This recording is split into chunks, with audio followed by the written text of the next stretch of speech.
W okolicach czerwca 2024 roku, czyli jakieś 4 miesiące po wymianie oleju, wymieniłem termostat płynu chłodzącego, który pozwolił zmniejszyć temperaturę płynu chłodzącego ze 103 stopni Celsjusza do około 97 stopni na trasie. W 2024 roku, po około miesiącu od wymiany oleju, dodałem 20 gram sproszkowanego MOS2. Z silnika pobrałem świeży olej. W strzykawce olej był bardzo ciemny, mimo iż na bagnecie wydawał się czysty.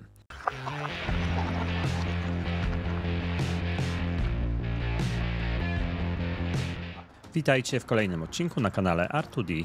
Bohaterem tego odcinka będzie prezentowany samochód Opel Zafira C, silnik 1.4 benzyna z instalacją LPG, 140 koni mechanicznych, przebieg 240 500 km.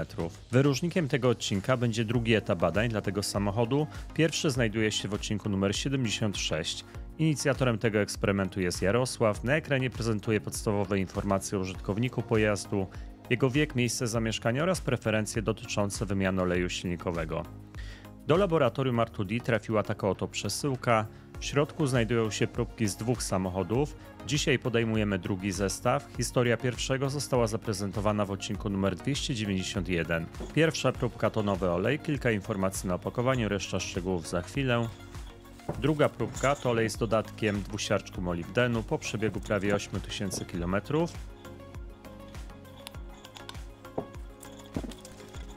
Trzecia próbka to ten sam olej, co próbka poprzednia, z dodatkiem płukanki Liqui-Moly 5200.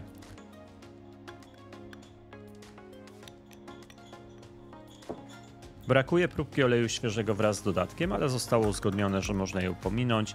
Będziemy bazować na wnioskach z odcinka numer 187.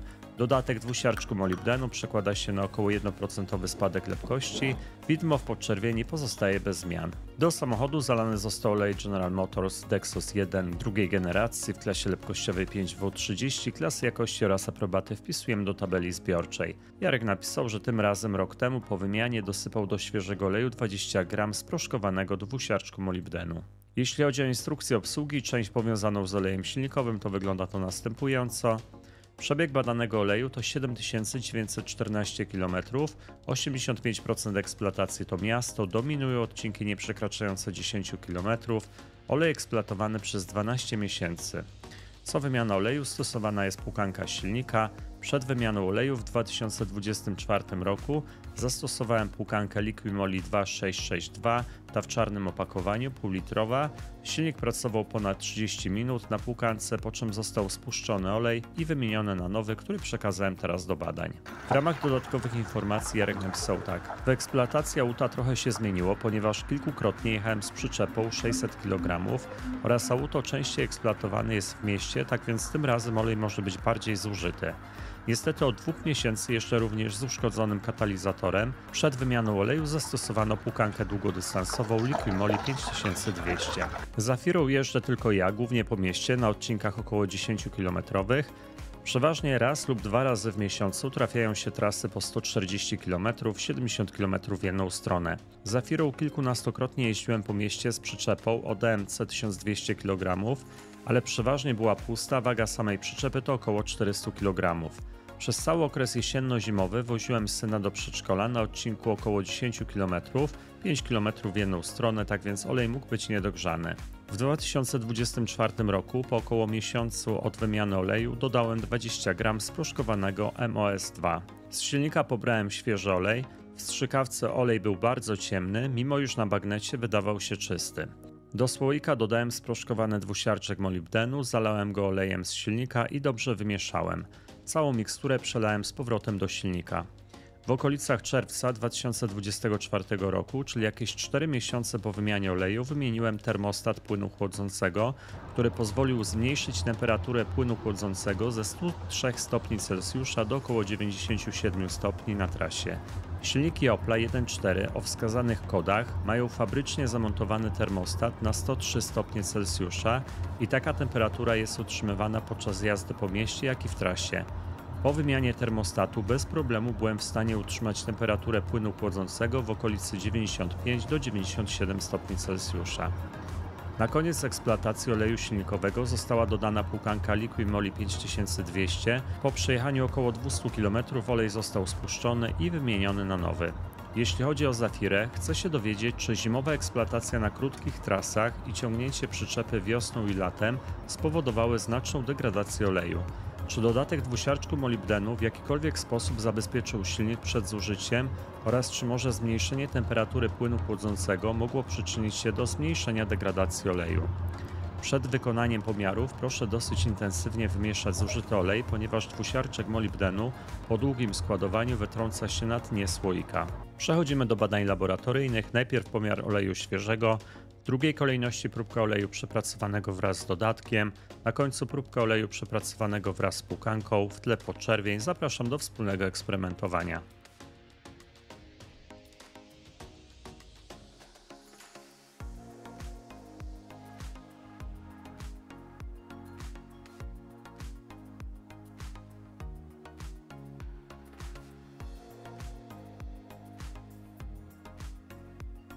Lepkość dla oleju świeżego jest następująca: 64,7 mm² przez sekundę w 40 stopniach oraz 11,2 w 100 stopniach. Wskaźnik lepkości wynosi 168.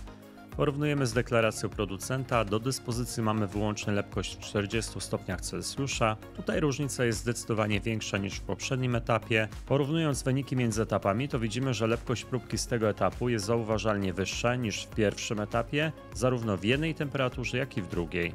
Przechodzimy do pomiaru lepkości oleju przepracowanego. Zapraszam.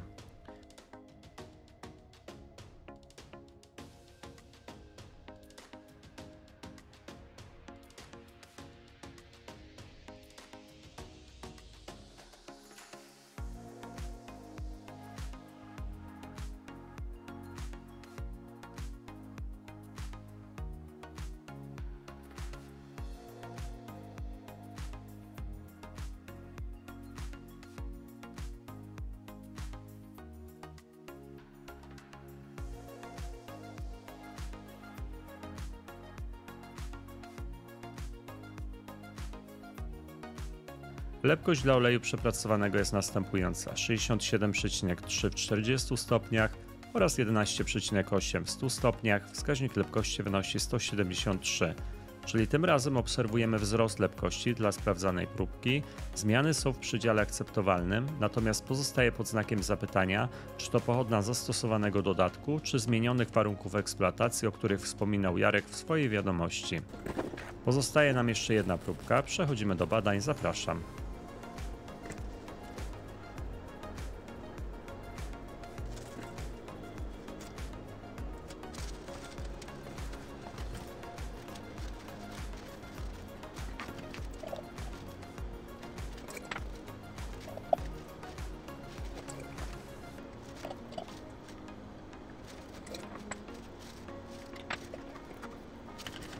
Lepkość dla oleju przepracowanego wraz z płukanką jest następująca: 77,1 w 40 stopniach oraz 13,1 w 100 stopniach. Wskaźnik lepkości wynosi 172. A to oznacza, że obserwujemy ponownie nietypowe wyniki. Z reguły płukanka przykłada się na spadek lepkości oleju. Tym razem obserwujemy blisko 15% wzrost lepkości w niższej temperaturze oraz 10% wzrost w wyższej temperaturze. Przechodzimy do kolejnego etapu badań, test bibułowy. Eksperymentujemy w oparciu o dwie bibuły chromatograficzne. Zobaczcie, jak wyglądała aplikacja kropli na test oraz kilka zdjęć zrobionych po określonym czasie.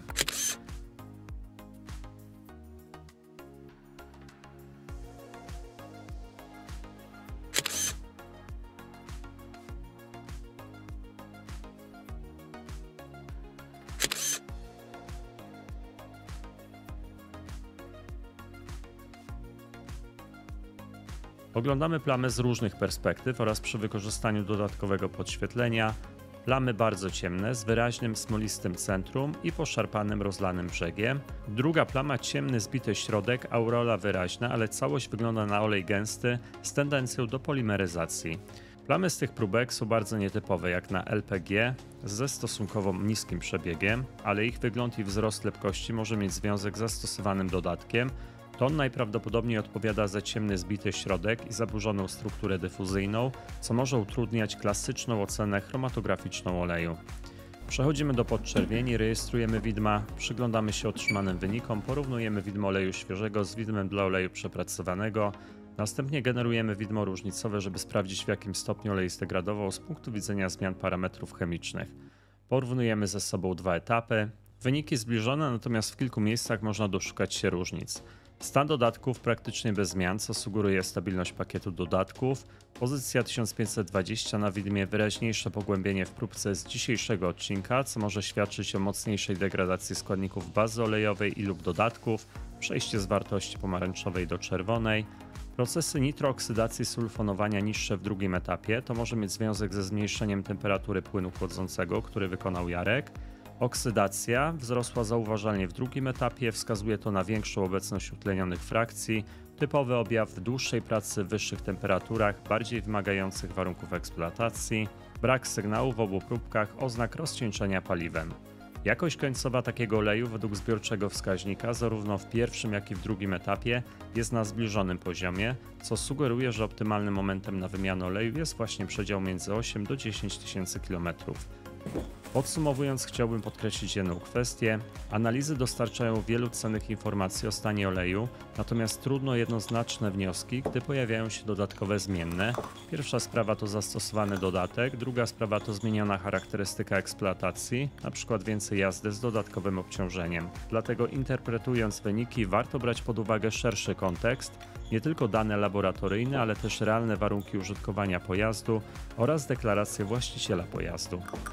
Dziękuję za wspólne eksperymentowanie, z góry dziękuję za aktywność na kanale, bo jest ona bardzo ważna. Komentarz, łapka w górę, subskrypcja kanału to sygnały dla mnie, że prowadzone eksperymenty spotkają się z Waszym zaciekawieniem. Zapraszam osoby zainteresowane udziałem we wspólnym eksperymentowaniu do kontaktu mailowego, znajdziecie go w opisie filmu. Dziękuję wszystkim patronom kanału za wsparcie inicjatywy prowadzenia eksperymentów na platformie YouTube. Wszystkich zainteresowanych zapraszam do tego grona, do usłyszenia w następnym odcinku, cześć!